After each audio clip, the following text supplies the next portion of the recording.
Peace,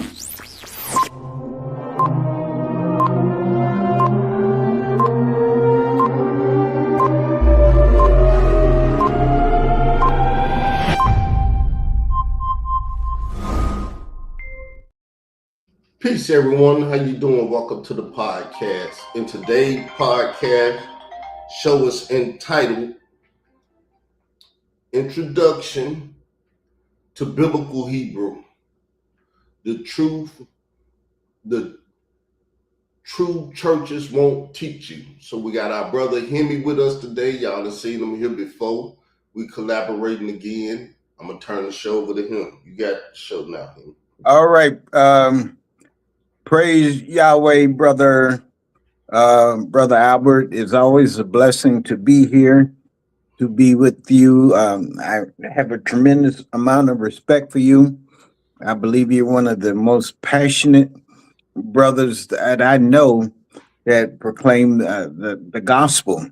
And I consider it a pleasure to be with you.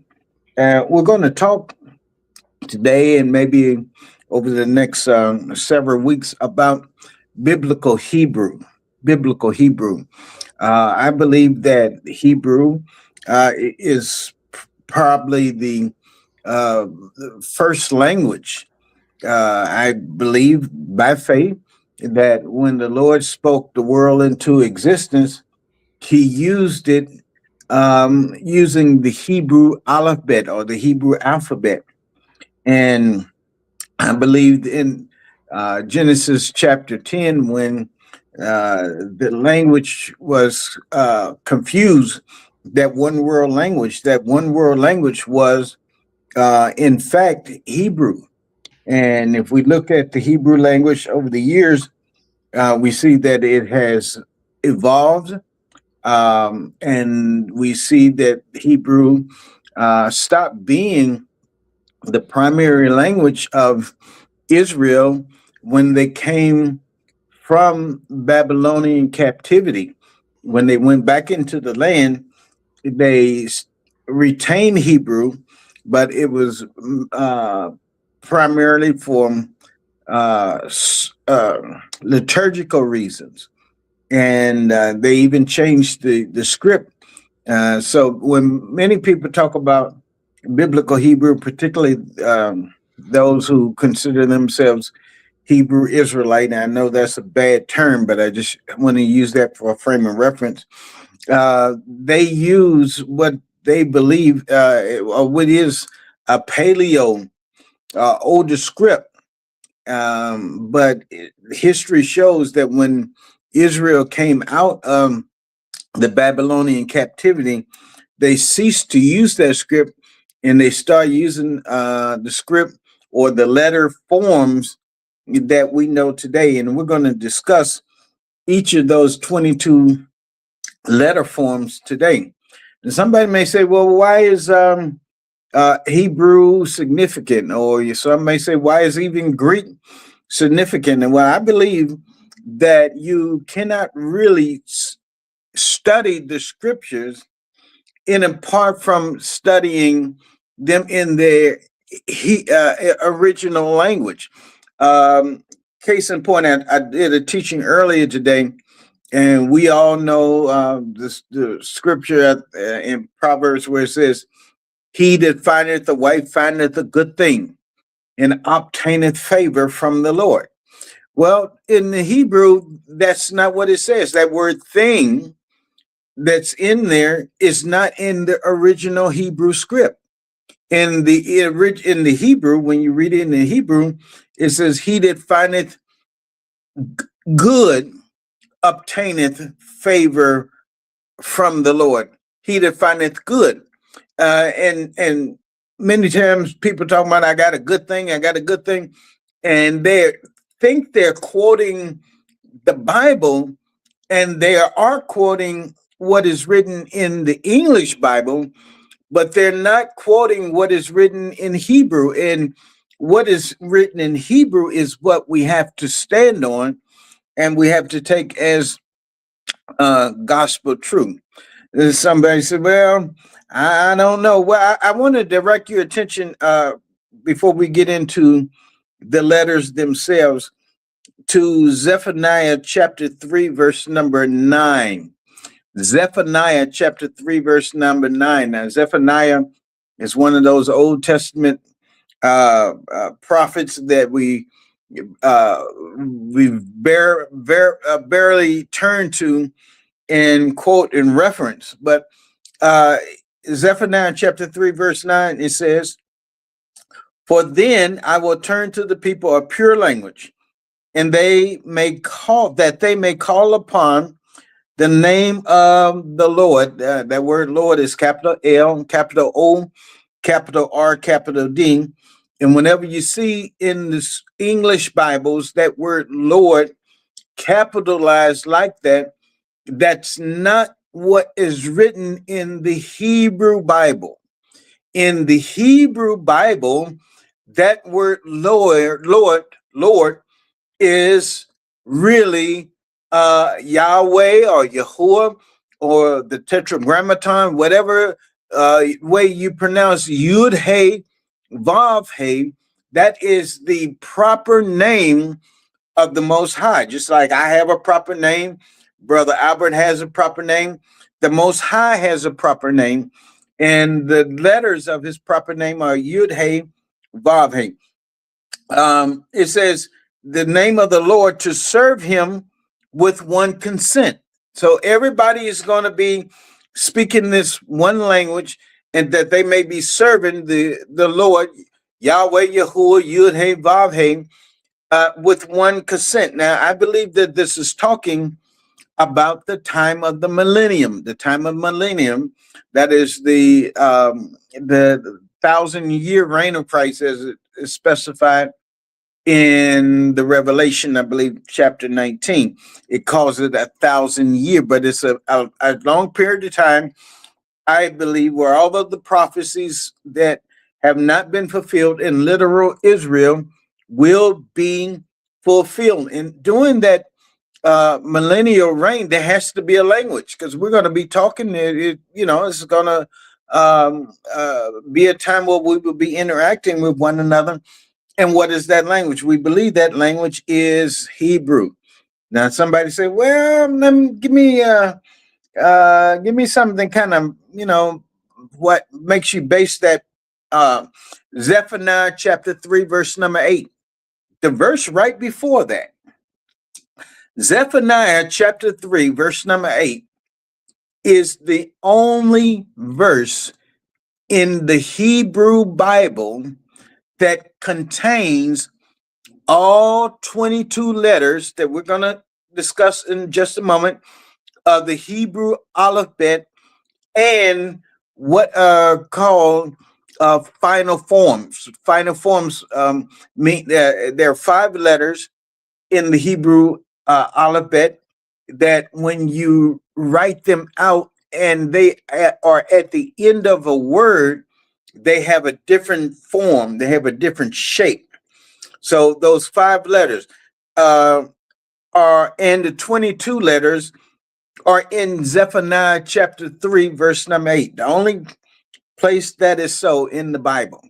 Is that a coincidence? Or is that the Most High trying to give us a clue of what that language is? And I believe that it is the Most High giving us a clue of what that language will be. We do know that the Hebrew language began to resurface around the late 19th century, early 20th century.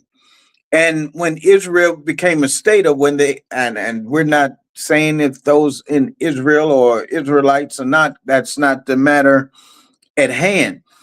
But when Israel became a state in 1948, they needed to have an official language, because people were coming to the state of Israel from all over the world, and they were speaking languages in the part of the world that they were in, and they needed to have a common language.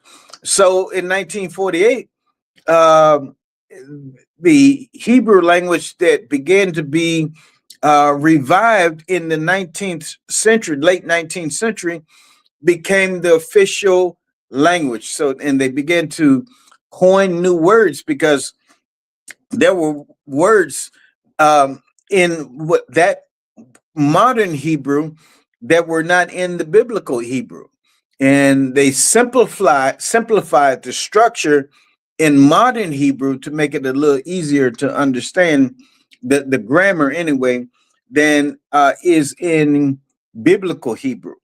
And so I believe that that was a partial fulfillment of prophecy when they said that that language was coming back. And somebody may say, well, isn't that Yiddish? Isn't that Yiddish that they're speaking in the state of Israel now? And the answer is no. Yiddish was a form of Hebrew mixed with German, and it was almost like a pig Latin type language, but it was not Hebrew. Now watch this. My name is Jaime. Jaime is Yiddish.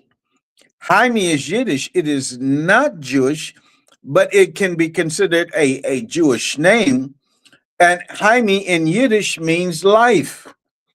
But life in Hebrew is not Jaime, it's Chaim. Chaim. Not Jaime, but Chaim. So Yiddish is not Hebrew. It was kind of like a pig Latin type of language that they developed while they were many of the Israelites were in the diaspora in Germany or in the European countries. But those who were in the diaspora around the world, they did not speak Yiddish. So Yiddish is not that language of that they're speaking in modern Hebrew. Modern Hebrew has its substratum or foundation of biblical Hebrew. And I could give you a lot of history on the biblical Hebrew, but we're not going to do that. I want to get into the 22 letters. Now, let me say this about biblical Hebrew. There are two forms of biblical Hebrew, or there are two forms of study in biblical Hebrew. And Brother Carl, if you have any questions or you want to chime in at any time, please do so. And if there are any comments or questions that come from your listening audience, please put them in the chat and I can respond to them. But there are two tracks of biblical Hebrew.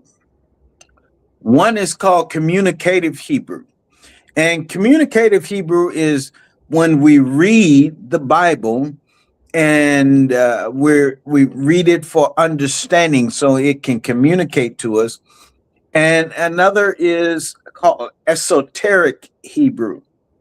Esoteric Hebrew is when we look at the Hebrew letters and we look at them beyond their, this is an A, this is a B, this is a C, this is a D, etc. We begin to look at those letters as energy and sources of power. And if the 22 letters of the Hebrew alphabet made up the language where the Most High said, "Let there be light," we need to find out what those letters added up to where that made the word light. What was the energy behind the word light that was so powerful that it can cause light to appear? Scripture says what? Death and life are in the power of the tongue. Now I think we have a better understanding of that when we understand that the same power, the same letters, the same construction of letters that the Most High used in the beginning of time to speak everything into existence are the same 22 letters that you and I have at our disposal right now.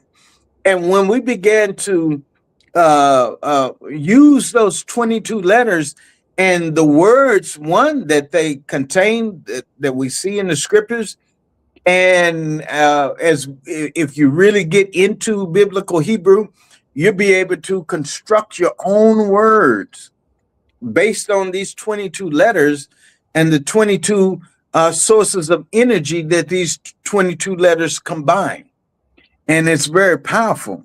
And I believe that it is something that the Most High is giving back to his people now.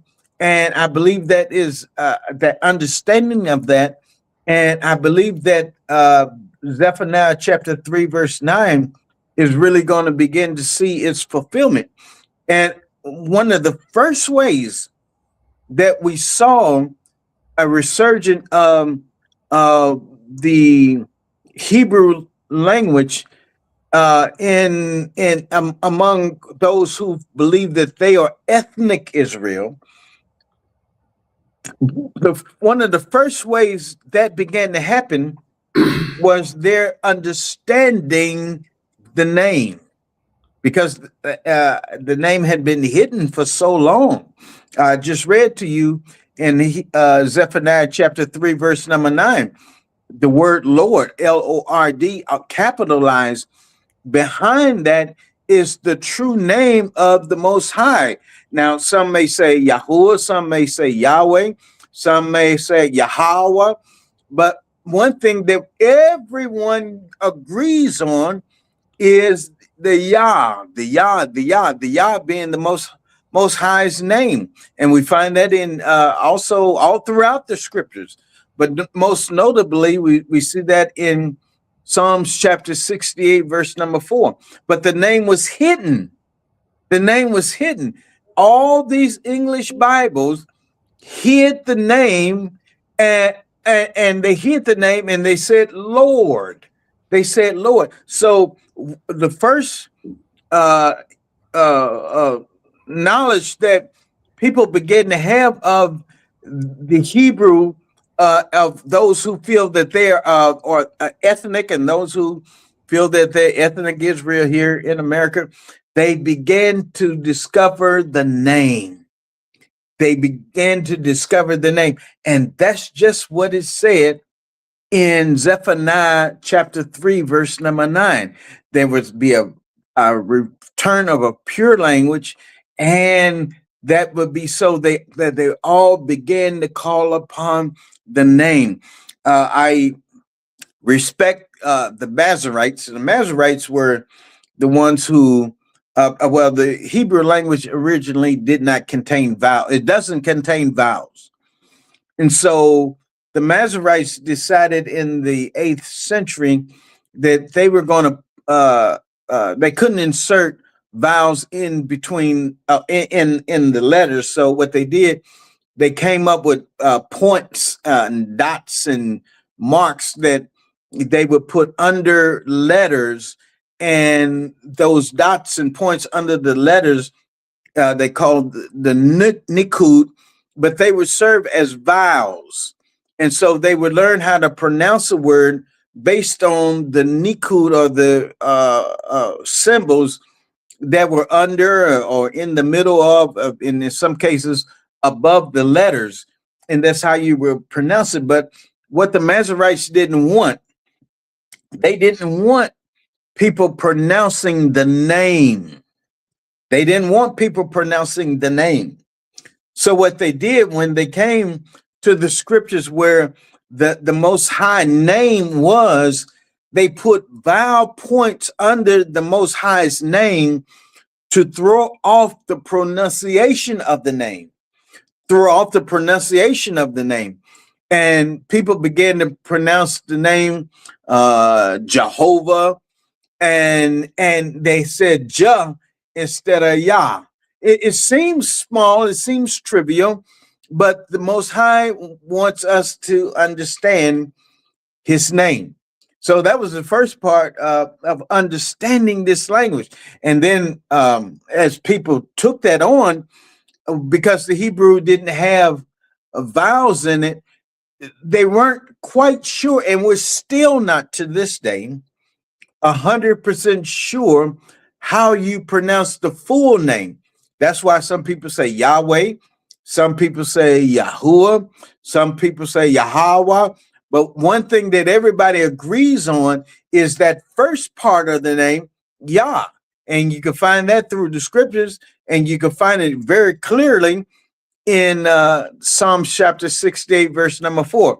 They couldn't hide it there because of the way it's an imperative in the verse, praise the name of Yah. And if they would have put anything else, praise the name of anyone else, they would have been adulterating the scriptures.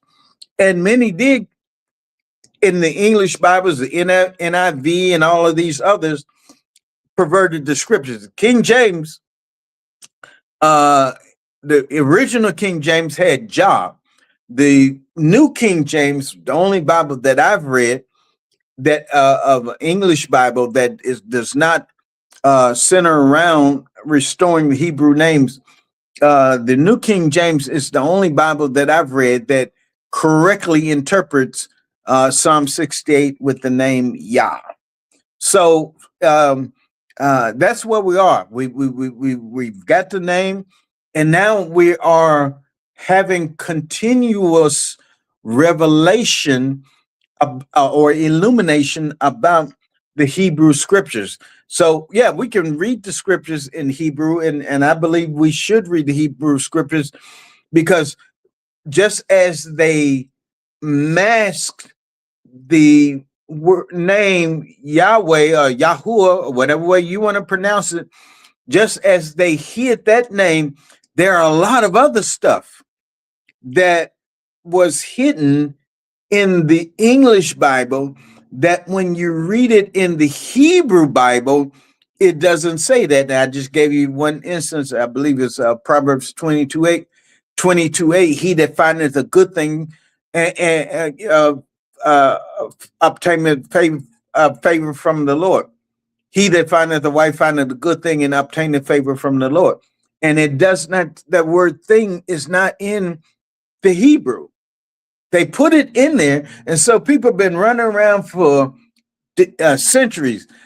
He that findeth a good thing, and the men say, "Hey, that's my good thing," and they don't realize what they are quoting is somebody's translation that they want you to quote, they want you to read, but it's not in the Hebrew. So we study the Hebrew. Brother Carl, you have anything you want to add before I get into the question? I see you speaking on the fact that if it's not in the Bible or in the Hebrew writings, that there's something wrong with it. Now, this has always been my mindset too. The term Hebrew Israelite, you can't find it written as it's written today in the Bible, be it the Hebrew Bible or the English Bible. But people don't use that same mindset. Well, I understand exactly what you're saying. And that is, I'll put it like this.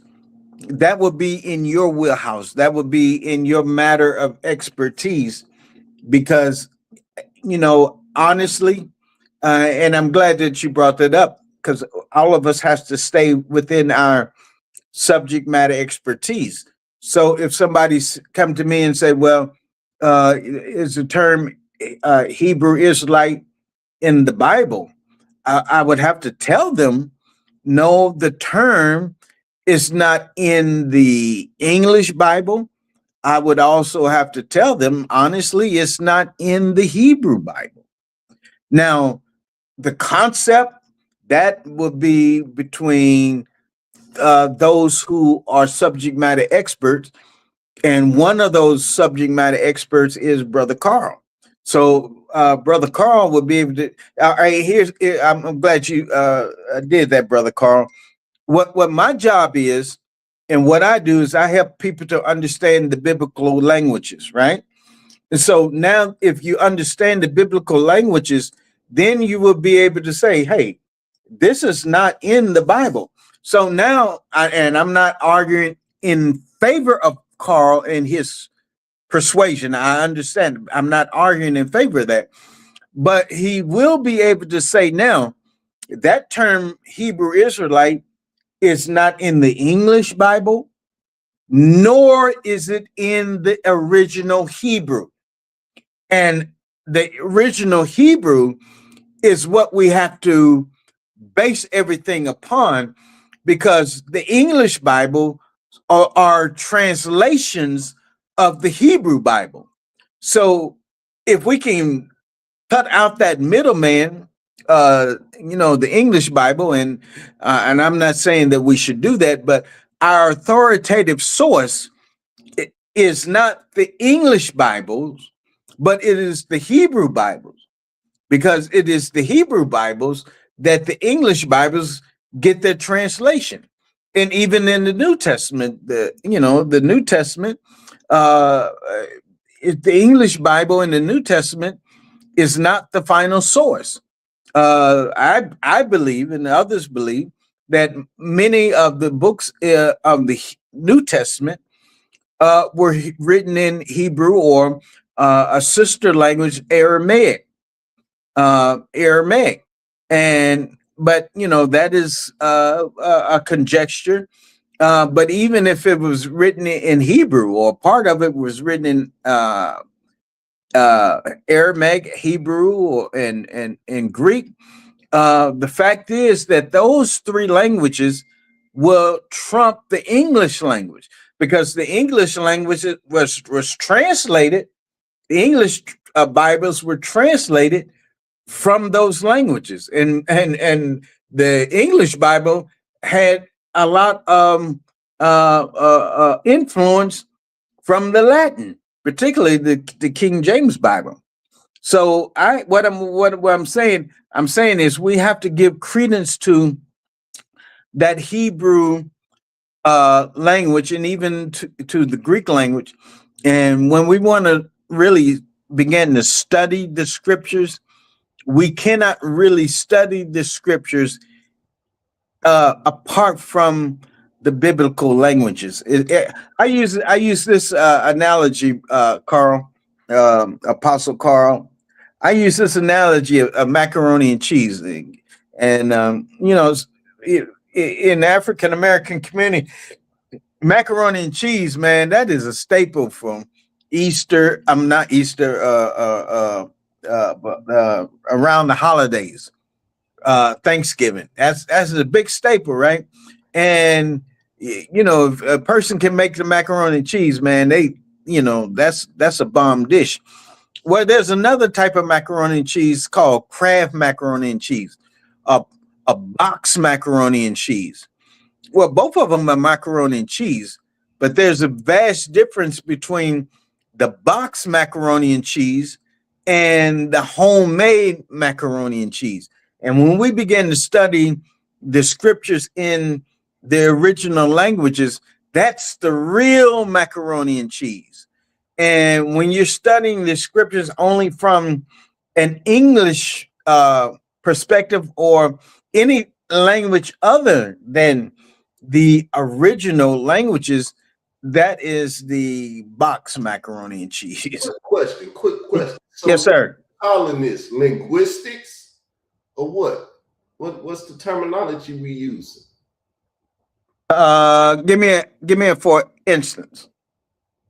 Linguistics, meaning you're speaking on languages. Okay. Biblical languages. You're doing it in a linguistic way. I think I see what you're saying. I guess what we are saying linguistically, we are. There are two parts to that. Yeah, linguistically, we want to understand the scriptures from the original languages. Okay. Now, there's a difference between linguistics and pronunciation. and I'm glad you brought that up, brother. There's a difference between the linguistics and the pronunciation. Whenever we say we're studying biblical Hebrew, and we're focusing on like a modern Hebrew, but a lot of those in quote unquote Israelite communities, they claim to be pronouncing and speaking Paleo Hebrew, and it sounds different. Although it sounds different, the meaning and the concepts of the letters and the words are the same. So linguistically, they are the same as far as concepts and meanings, but they may have different pronunciations. Is that pretty clear, Brother Carl? Yeah, I'm just trying to get an understanding. Yeah. And I thank you for doing that, man. We always flow well together. That was beautiful because there are going to be some that watch your broadcast and they would say, well, he's pronouncing it wrong. No, I'm not pronouncing it wrong. I'm pronouncing it the way it was pronounced in the time of the Mashiach, in the time of Christ. However, there are some in certain communities, they claim to have a more primitive pronunciation. And, you know, I'm not going to come against them if they choose a more primitive pronunciation. I would have a problem with them saying that any other pronunciation other than what how they're pronouncing it is wrong, when we have the evidence that the modern pronunciations that we're learning are more true. Well, One thing about the Hebrew question, and I'm glad that you broke it down that it's linguistics and pronunciation, because anybody coming here listening and saying, well, they dealing with linguistics, and you're also dealing with pronunciation, needs to know that. So I appreciate that. Yeah, no, well, you know, Brother Carl, we flow well together, man. So thank you for that. And although we may have different pronunciations, you know, we should be on one accord with the concepts and the linguistic.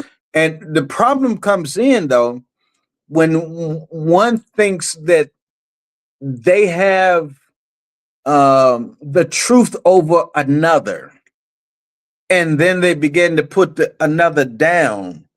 And that's, I believe, where the problem comes in, because we're talking about language, man, that's 6,000 years old. How the, excuse my French, but how the hell you know what they were pronouncing it 6,000 years ago? So how can you say 100% sure that your pronunciation is the correct pronunciation? And then you put people down because they're not subscribing to the way you pronounce it. But when we talk about the Hebrew letters, the 22 Hebrew letters, although they may be pronounced differently, the concepts and the energy is the same, or the same. And although they may be written differently, the modern script is called the Aramaic script. And the Aramaic script, or the Aramaic characters, a form of the letters, are what they used when they came out of the Babylonian captivity under the scribe Ezra. They moved from a Paleo script to this Aramaic script. But although the letters look differently, the letters mean the same. They mean the same. And for those who would like to have a sheet of, I think we have a handout. I don't know if you were able to do the handout, Brother Carl. Were we able to do the PowerPoint? Yes, I had a handout. I'll do my best to make sure they can get it. If not, if anyone wants the handout, get it. And if anyone wants to, you know, dialogue with me one-on-one, I would be happy to do so. All right.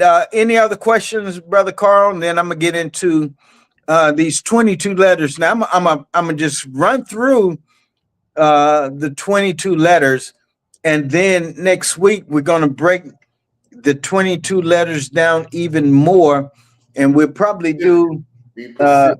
maybe 5 letters a week, and we'll really get into as they used to say, the nitty gritty of those letters, because if these are the letters that the Most High used to speak things into existence, then I think we really need to be putting some concentration on these letters, putting Okay, well, concentration. let's be Pacific next Thursday.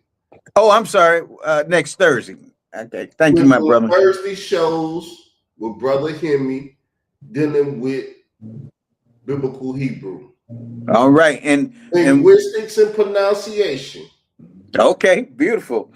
And one of the things we're going to learn to do, beginning today, Carl, we're going to learn our first Hebrew word, man. And it's one you probably already know. All right, so we're going to talk about the 22 letters.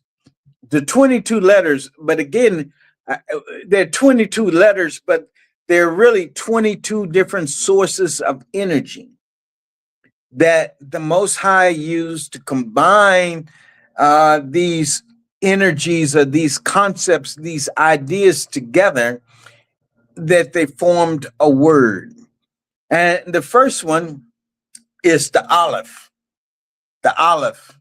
And the Aleph is, it has no pronunciation in today. And there was a pronunciation maybe centuries ago, but it kind of lost it because of how it was difficult to pronounce.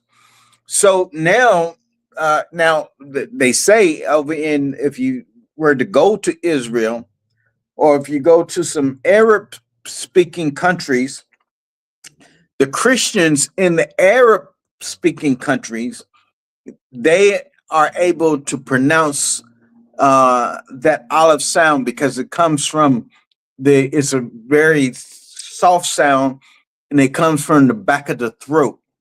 And because the so-called Jews, Israelites, in the diaspora in Europe and around the world, they lost that pronunciation of the Aleph. So today, the Aleph is pretty much a silent letter, and you pronounce the Aleph according to the vowel sound, or you pronounce the vowel sound that is under the Aleph.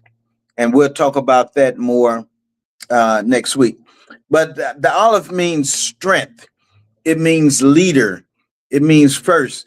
It means father. And it ultimately gives the connotation of the Most High Himself, Yahweh, Yahuwah. So Yahweh, Yahuwah would be the Aleph. And then we move on from the Aleph, we have the Beit. Now, the Beit is a picture of the house, and it means household. It means family. And it is a picture of a house, or a picture of a tent.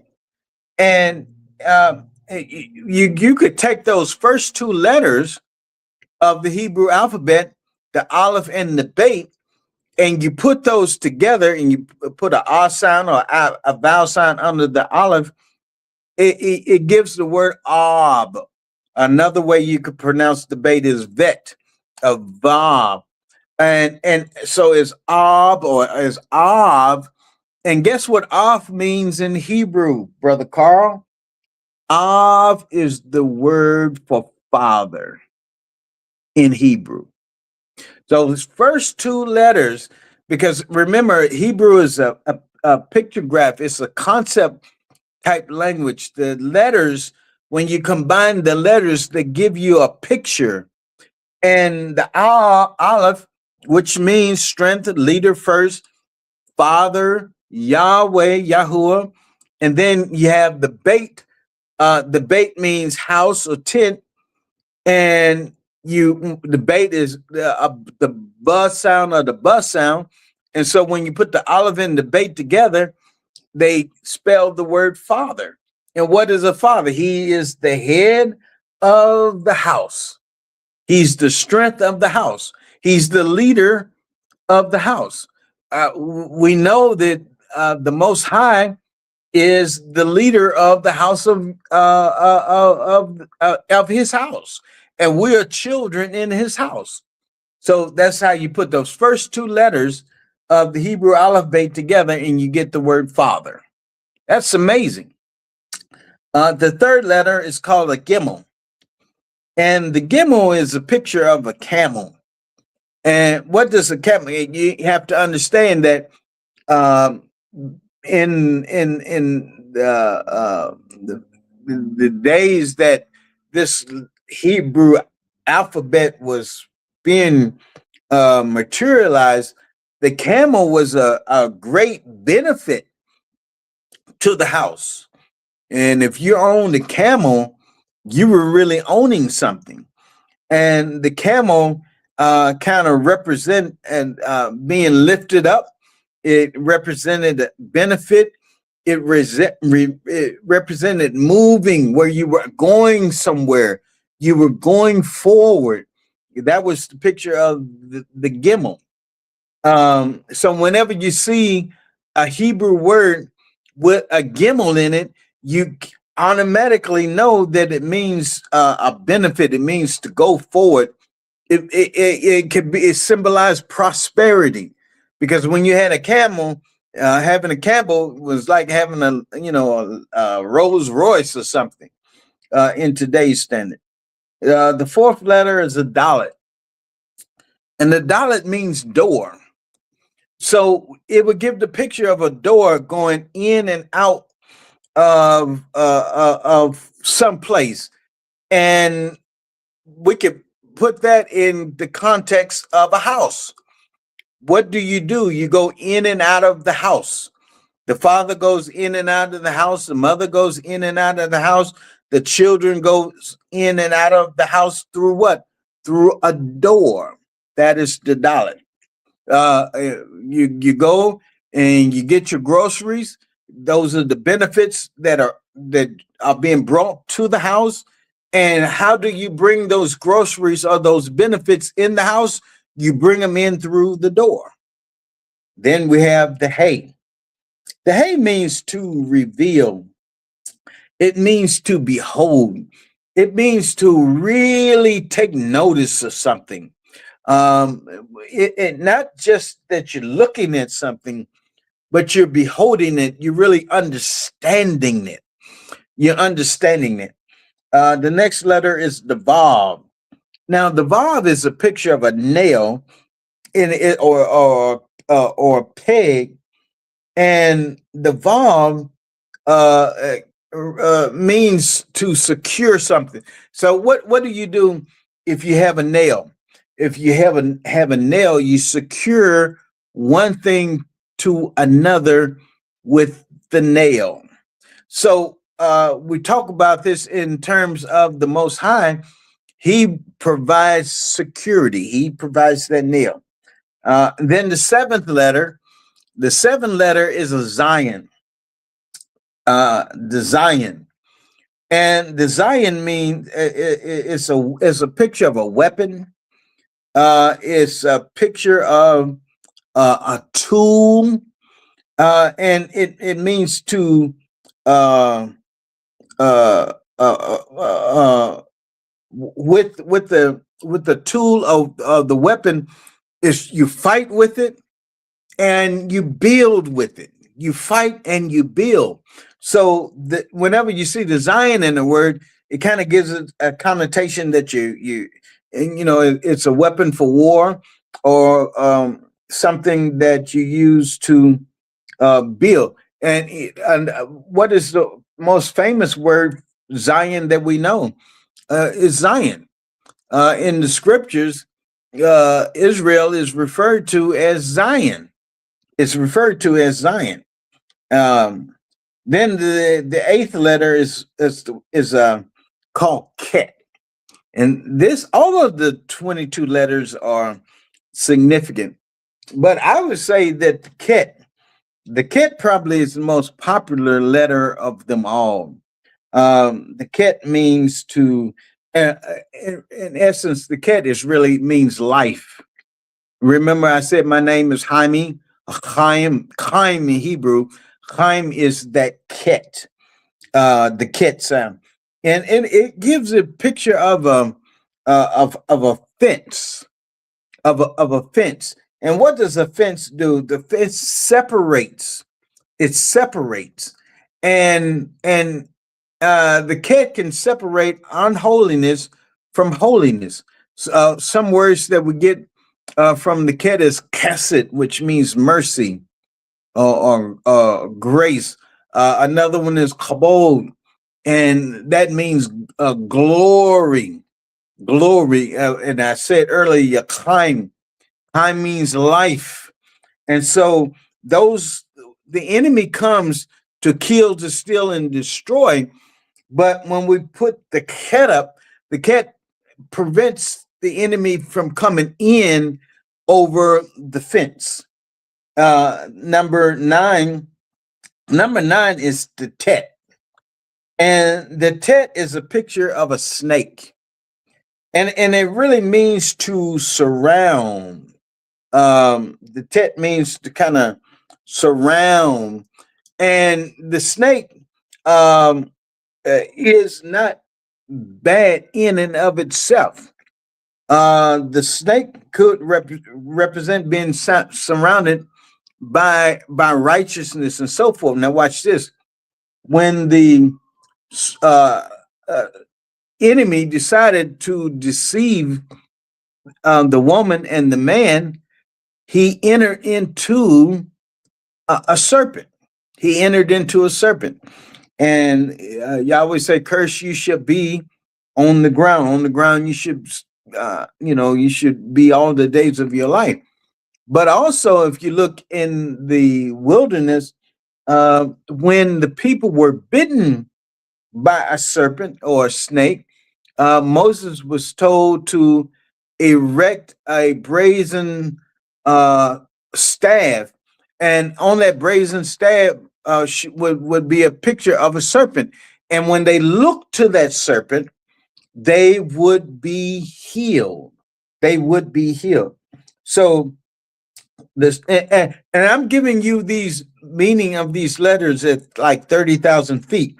When we take the time to get into these letters, we're going to break them down even more, and you're going to find more about the Tet. The 10th letter is what you call the Yud. Is either Yud or Yod. Some either pronunciation is acceptable, and it means hand. It's like a closed hand, and it gives a picture of a closed hand and the forearm. A picture of the closed hand and a forearm. And it means really to work. What do? You work with your hand. You can have the Zion in your hand. That's a weapon. That's a tool. But you have the weapon and the tool, and you grasp it with your hand. You grasp it with your hand, and you either do warfare or you build what you're looking to build. So, and then we come to the Kaf. Now, the Kaf is similar to the Yod, whereas the Kaf is the picture of the palm of a hand, whereas the Yod is the closed hand. The Kaf is the picture of an open hand or the palm of the hand, the palm of the hand. And then we can have the Lamed. That's the 12th letter. The Lamed, and the Lamed is a picture of a staff. It is the picture of a staff, and it means to. It is a picture of a. Okay, It's the picture of a staff. And you know what the scripture says, his rod and his staff shall comfort thee. Well, how does that happen? That staff, the shepherd will put the staff around the sheep's neck and pull the staff back into the fold. And the lamed also means to learn. It means to instruct. It means to learn. It means to instruct. And then we have the mem. The mem is water. The mem is water, and it really means to flow, like the waters flow. And mem is spelled a mem, a yud, and then another mem. And so what happens is you're putting your hand in the water, like still water, and then you agitate that water. And as you agitate that water back and forth with your hand, then the waters begin to create waves, and the waves begin to create a flow. So whenever you see the mem would mean water, but it would also mean flow. Then we would have the nun, the 14th letter. The nun was it was a fish, or is a fish, and it means I call it resources, because you have to remember when the Lord he created the beast of the field and so forth, and they began to procreate and all of that. But the scriptures never really tell us how the fish were in the waters. And so when primitive man, you know, he didn't know as much as we know now. All he knew is if he went to the water, there were fish in the water. He knew that there were fish in the water. And over time, he would know how the cattle would procreate, and the cattle would give birth to other cattle and so forth. But he just took it by faith that every time he went to the waters, there was going to be fish. So the fish kind of symbolize resources. Resources. The 15th letter was the Samic, or is the Samic. And the Samic is like a circle, but it means to support. It really means support. You're providing support with the Samic. So whenever you see a Samic in a word, the picture of a Samic, it can give you the connotation of support. The 16th letter is the Ayin. The Ayin. And the Ayin is a picture of an eye. It's the picture of an eye, the Ayin. And the Ayin means to see, to know, or to experience.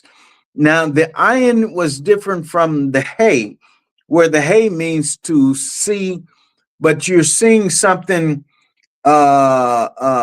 almost esoterically. You're seeing something within, something deeper.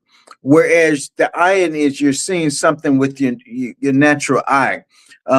You could say, I see that woman physically. I see her with my eyes, but there's something about her that is not right. So in that essence, you're seeing her beyond what she looks like, or you may be the opposite. You may, that sister has a very pleasant spirit, and you're able to see that.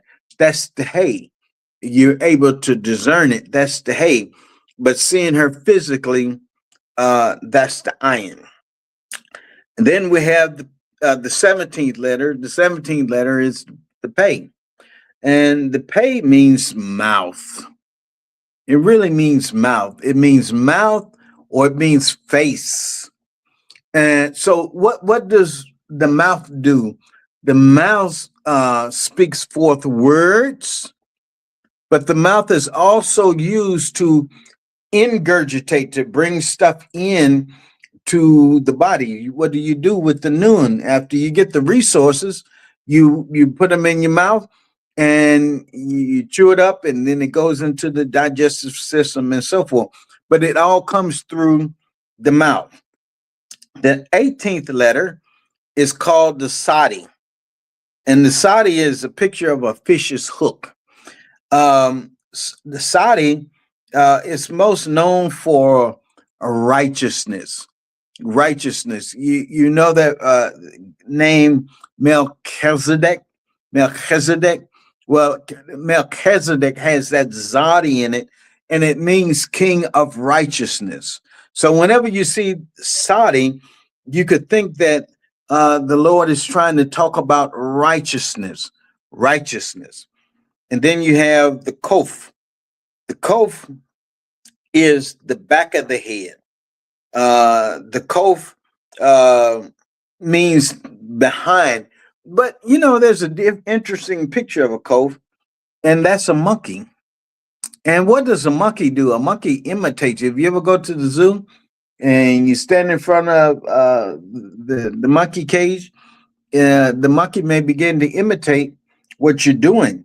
And imitation is not a bad thing as long as you're imitating after righteousness. Now, Carl Albert, a good man, so I want to imitate him in some of the attributes that he has, because there are good attributes, and they follow after, watch this, they follow after the zadi, or they follow after righteousness. So it's okay to imitate someone who is following after righteousness. The 20th letter is called the resh. And the resh, it gives the picture of a person's head, of a man's head. And it gives the picture of the highest point, or the beginning of something. The first word in the Hebrew Bible is Bereshit. Bereshit, and we translate that into English, in the beginning. Well, it's really Reshit, because that B is, that when you put a B in front of a word in Hebrew, it symbolizes the inside, or in the word, the preposition in. So ba in Reshit, the beginning, Bereshit, in the beginning. So the resh means the beginning. And then we have the 21st letter, the sheen. Now, the sheen means to consume. It means to destroy. And the sheen, as the letter, is the picture of teeth. And what do you do with teeth? You get the noon, the resources, and you put them in the mouth, the pay, and you begin to chew the sheen with your teeth. And what does the teeth do? The teeth breaks down whatever you put in the mouth, and it makes it swallowable. It makes it digestible when you put it through the digestive system. It takes something and it reconstructs it where it is manageable. That's what the sheen stands for. And the 22nd letter, and the sheen, some, you read some grammars, it may say 21st and the 22nd letter, because the sheen, it has two different pronunciations. You have the sheen and you have the seen of pronunciations. And that really comes from the Bible, because in the book of Judges, I can't recall what chapter off the top of my head, but there were two tribes in Israel, and these two tribes were fighting one another. And one tribe was able to say Shibboleth, and the other tribe says Sibboleth. And you would know who was on which side because of the pronunciation. Some would say Sibboleth, and some would say Shibboleth. And that just, was a part of the Hebrew, or it became part of the Hebrew standard. And when we began to read Hebrew, a word's meaning could be different it could be spelled the same, but the meaning could be different simply if it's pronounced sheen or seen. And the way you would be able to tell the difference between the sheen and the seen is a little dot over the letter. If it's on the right, it's a sheen. If it's over the left, it's a seen. A seen. All right, and the 22nd letter of the Hebrew Aleph Bet is the Tav. The Tav. And the Tav means a sign. It's another the covenant. And you know what the picture of the Tav is in Paleo Hebrew, the oldest script? The picture of the Tav is a cross. It's like a T, and it looks just like a cross that we would make today. Wow, that's amazing. So 6,000 years ago, the picture of the last letter in the Aleph Bet was a picture of a Tav. Now, we've all heard in Revelation chapter 1 where the HaMashiach said, I am the Aleph and I am the Alpha and the Omega. I'm the beginning and the end. I'm that. Well, that's what it reads in Greek. But you have to remember that John was an unlearned man.